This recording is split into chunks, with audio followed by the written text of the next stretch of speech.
तो हम बात करते हैं यार फ्रैक्शंस की। जो एप्टीट्यूड है क्वांटिटेटिव एप्टीट्यूड, उसमें हम बात करेंगे व्हाट द फ्रैक्शंस। यार फ्रैक्शंस में क्या ध्यान रखना है, फ्रैक्शन से क्वेश्चंस भी कभी कभी आ जाते हैं।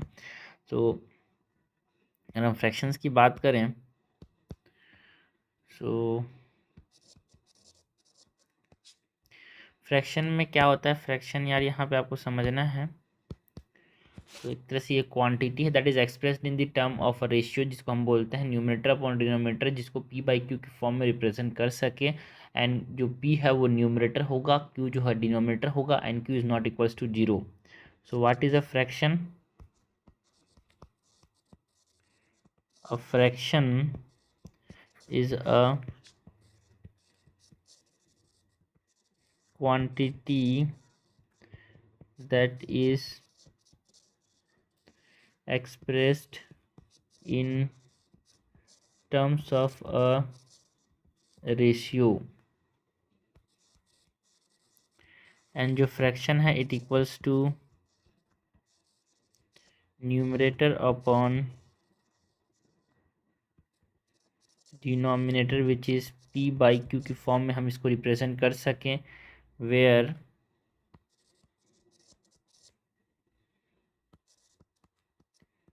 p is the numerator and q is the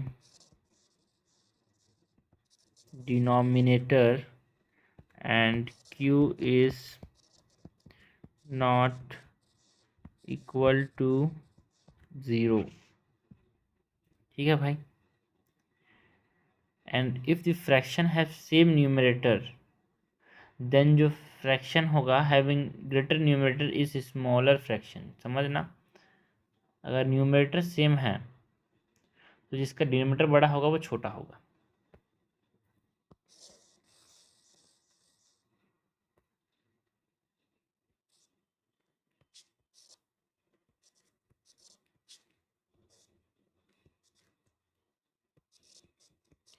if fraction have the same numerator, if fraction have the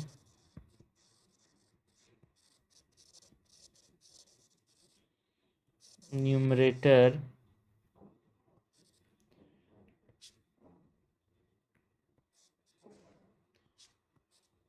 then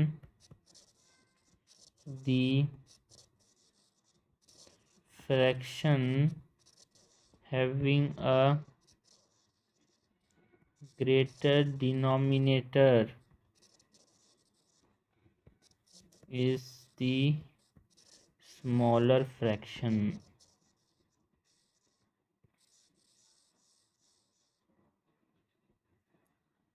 Okay,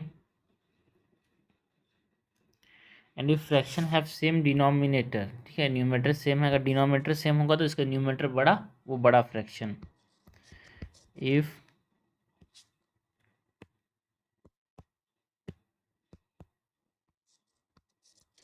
if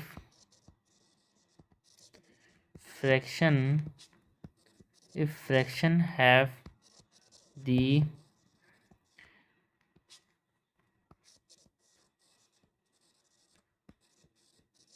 if fraction have the same denominator,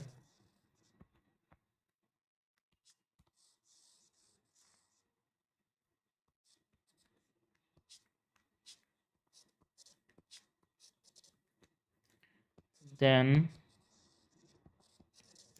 the fraction having a greater numeration और greater numerator जिसका बड़ा है, ठीक है, is greater fraction, is the greater fraction.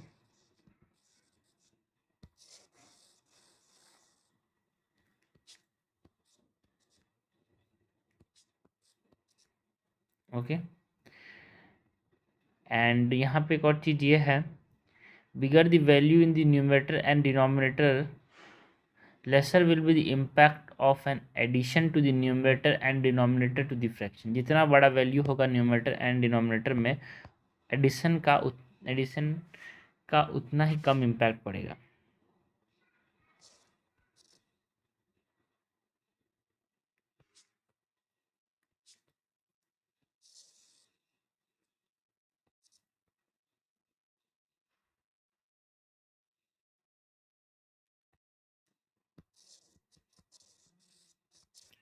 bigger the value in the numerator and denominator, lesser will be the impact of any addition to the numerator and denominator of the fraction।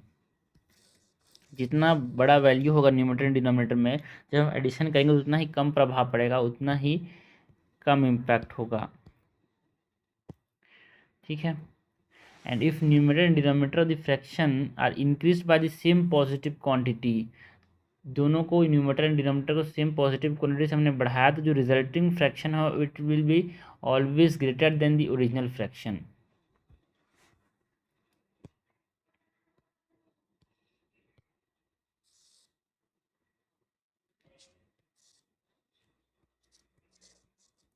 if the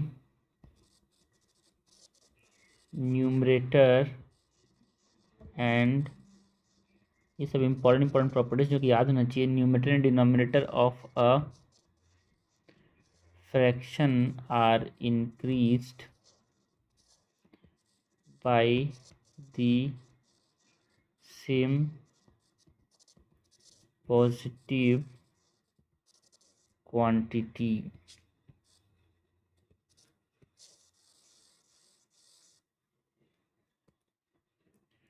then the resulting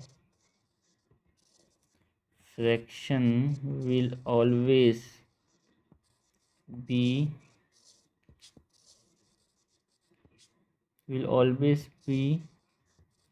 greater than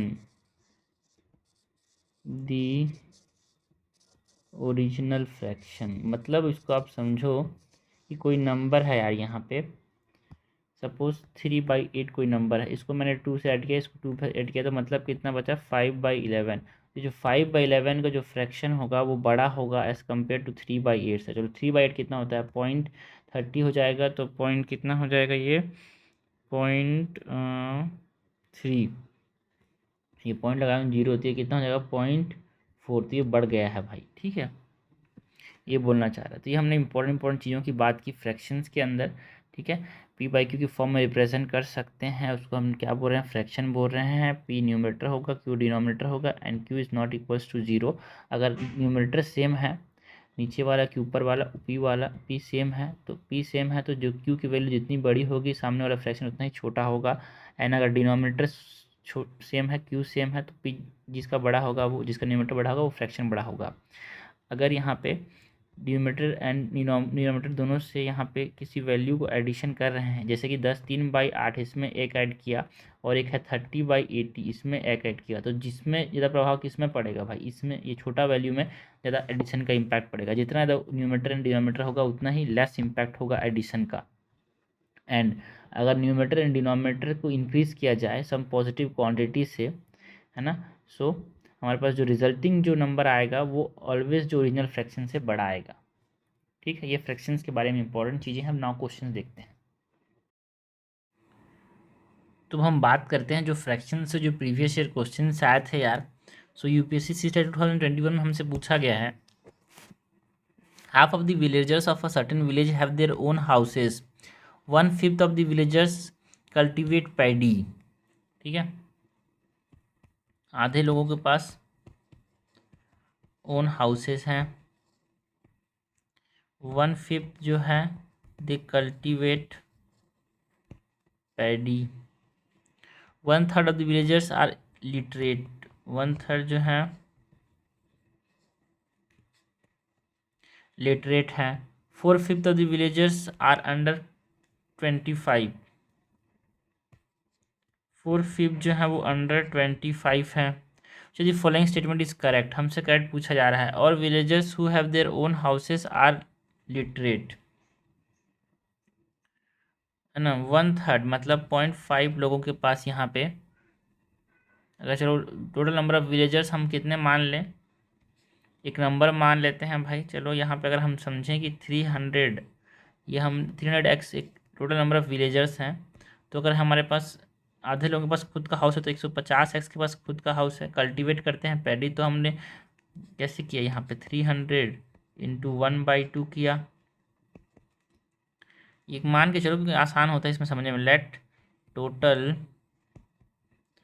villagers is equal to 300x, तो ये हो जाएगा 150x is own houses, cultivate paddy is 300 into 1/5 that is 60x have cultivate paddy, and 13 into 300, मैं 300 क्यों, because 1/3 का concept आ रहा है, ठीक है, तो यहाँ पे कितना हो जा रहा है 100x लिटरेट है, एंड 4/5 जो है वो लेस देन 25 ईयर्स है, that is 4/5 of 300x, that is ये 60, दैट इज़ 120x जो है वो 25 साल से कम के हैं।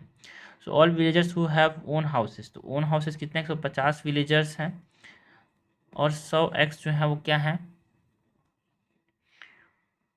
लिटरेट हैं, तो कम लोग लिटरेट हैं भाई, खुद ज़्यादा खुद का हाउसेस ज़्यादा लोगों के पास है। Some villages under 25 of age are literate, देखो भाई लेस देन 25 यहाँ पे 120 लोग हैं, एंड 100 लोग लिटरेट हैं, तो बिल्कुल है कि भाई यहाँ पे इनमें से कोई लिटरेट होगा ही होगा, तो ये सही है। Only half of the villages who cultivate paddy are literate, देखो पैडी जो कल्टिवेट है 60 कल्टिवेट कर रहे हैं, ठीक है, सो इनमें ऐसा नहीं है कि यही लिटरेट हो, ठीक है, सो ये इनकरेक्ट है। No villages under 25 of age have his own house, बिल्कुल हो सकता है, बिकॉज 150 लोगों के पास खुद का हाउस है, और 120 जो है वो यहाँ पे 25 साल से कम है, तो ये बिल्कुल पॉसिबल है यार कि हमारे पास 150 के अंदर ये हो, तो नो विलेजर्स बोल दिया जा रहा है, तो ये गलत बोला, सबसे यहाँ पे करेक्ट जो है वो be, some villages under 25 years of age are literate. Next question है question number 2, which one of the following will have minimum change in its value if 5 is added to both numerator and denominator, ठीक है, 2/3 है, एक 3/4 है, दोनों में हम 5 numerator and denominator में ऐड कर रहे हैं, तो मिनिमम चेंज किस में होगा, तो मैंने बताया है अभी हमने देखा प्रॉपर्टीज़ की जिसकी वैल्यू यहाँ पे ज़्यादा होगी, है ना, उसमें अगर हम ऐड कर रहे हैं तो उसमें चेंज मिनिमम होगा, ठीक है, तो यहाँ पे कितने हैं 4/5, यहाँ 5/6, तो ज़्यादा वैल्यू वाले में कम इम्पैक्ट पड़ेगा, तो ज़्यादा वैल्यू किसकी, इसकी वैल्यू 0.6 आ रही है, ठीक है, इसकी वैल्यू 0.6 आ रही है, इसकी वैल्यू 0.8 आती है भाई, 330 होता है, तो ये 8 जा 7 जा फिर 475, ये 0.8, ठीक है, एंड ये 0.50 जा रहा है, तो ये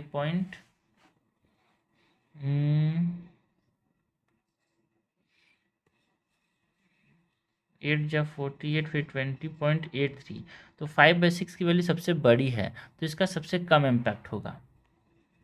प्रॉपर्टीज में बताया शुरुआत में कि जिसकी वैल्यू जितनी बड़ी उसमें एडिशन न्यूमरेटर और डिनोमिनेटर दोनों में सेम नंबर ऐड करें तो उसका इम्पैक्ट उतना ही कम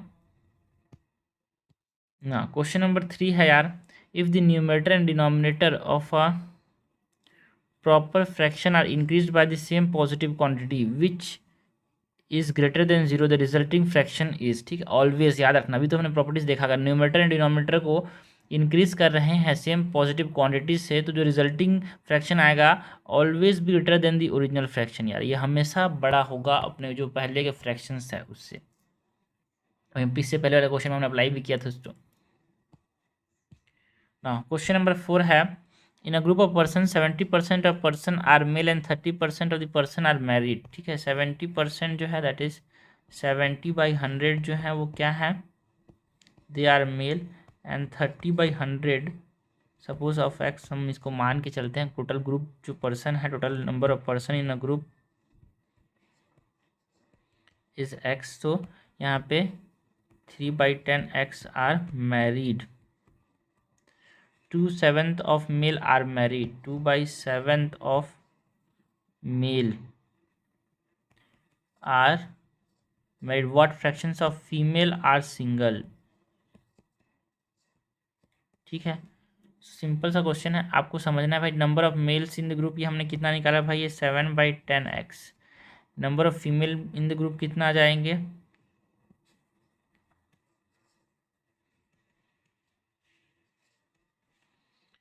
फीमेल्स कितने आ जाएंगे भाई, 3/10 x. Number of married is 3/10 x.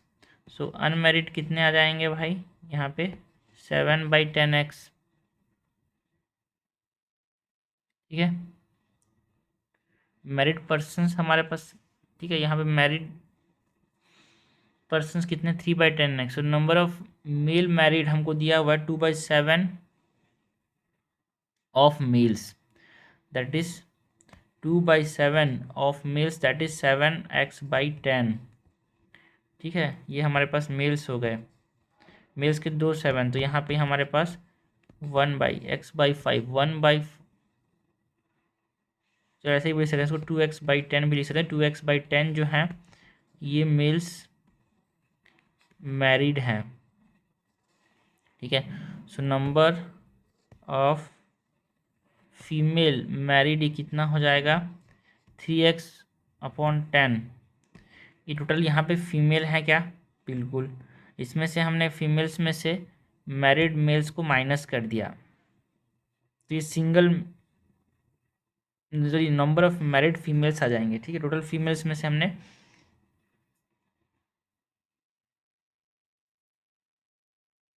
Married mails को माइनस करें तो कितना है, x/10। ये क्या आ गया, female that are married. Now single females कितने हो जाएंगे, 3x/10 minus x/10 that is 2x/10। ये क्या हो जाएंगे, single female. So what is the fraction of the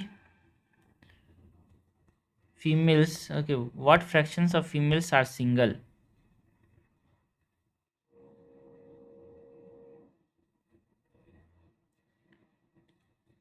fraction of females which is single कैसे निकालेंगे, number of single female upon total number of female. ये हमारे पास आएगा फ्रैक्शन ऑफ फीमेल सिंगल्स आ जाएंगे। तो ये 2/x है female singles upon 2/x/10 divided by total females कितने हैं, 3x/10। तो ये 10 कैंसल, 2/3 आ जाएगा भाई फ्रैक्शन, जो कि यहाँ पे फीमेल जो पूरा फीमेल्स है उसमें सिंगल फीमेल्स कितने हो जाएंगे, 2/3। तो ये हमने क्वेश्चन देखे भाई फ्रैक्शन से, ज़्यादा टफ नहीं होते, आसान होते हैं, बट आपको चीज़ें पता होनी चाहिए, कोई गलती नहीं करना, चीज़ों को सिंप्लीफाई करना, डाटा को जो लिखा गिवन चीज़ें उसको लिखते जाना है और आगे बढ़ते जाना है।